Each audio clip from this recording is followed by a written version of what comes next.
Why are some chips packaged with pins, while the chips in mobile phones use BGA, ball grid array, packaging on the bottom?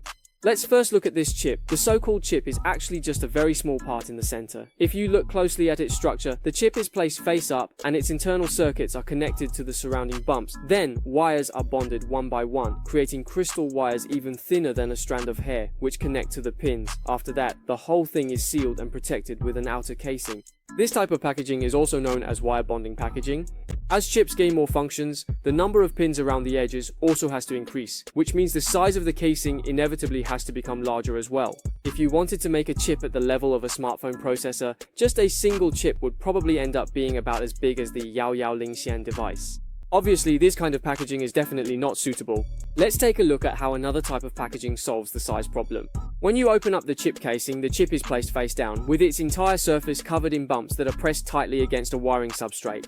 Take a closer look. The wiring on the substrate goes straight through to the other side via holes, where metal balls are implanted. The chip connects to the outside world through these metal balls. Compared to before, the area is much smaller, and the number of pins can be greatly increased. If the chip is to be used in a mobile phone, this step alone isn't enough.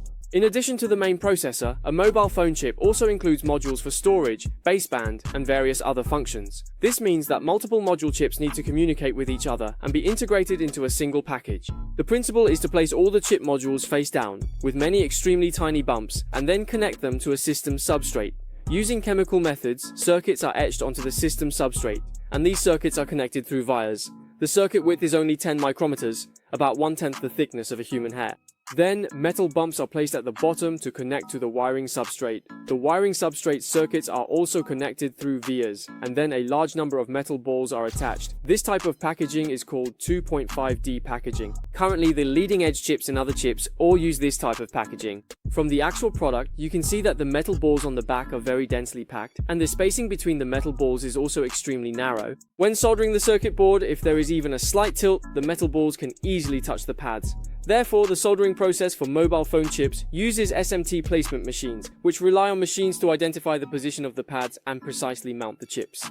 If you want to check whether the pads pressed in the middle are accurately aligned, you definitely can't see it directly. That's why SMT factories use X-ray equipment, which works similarly to taking an X-ray and allows you to clearly see the internal contact conditions. Through this lens, you can also clearly observe extremely fine circuits. Now, Huaqiu SMT offers free chip mounting, letting you enjoy professional level placement at zero cost. Just click in the comment section to participate. Currently, mainstream chips use 2.5D packaging, and no matter how you arrange them, all chip modules are laid out flat on a single plane. There is an even more groundbreaking technology, where even the chip itself is perforated. That means the chips in the middle layers not only retain their original functions, but also have holes drilled through them, allowing for vertical interconnection. Therefore, the issue of routing and perforation must be considered as early as the transistor etching stage. This is extremely difficult. Currently, there is only one type of chip that can be perforated, and that is the DRAM memory chip. At present, the only chips that have achieved 3D packaging are those used in camera image processing. The top layer is a sensor for light reception, the middle layer is DRAM with through-silicon vias, and the bottom layer is a computing module for logic operations, together forming a complete 3D package. Therefore, the future direction of chip development is to achieve through-silicon via stacking of all chips together. This is extremely difficult, and it has not yet been achieved. That's the basic principle behind chip packaging.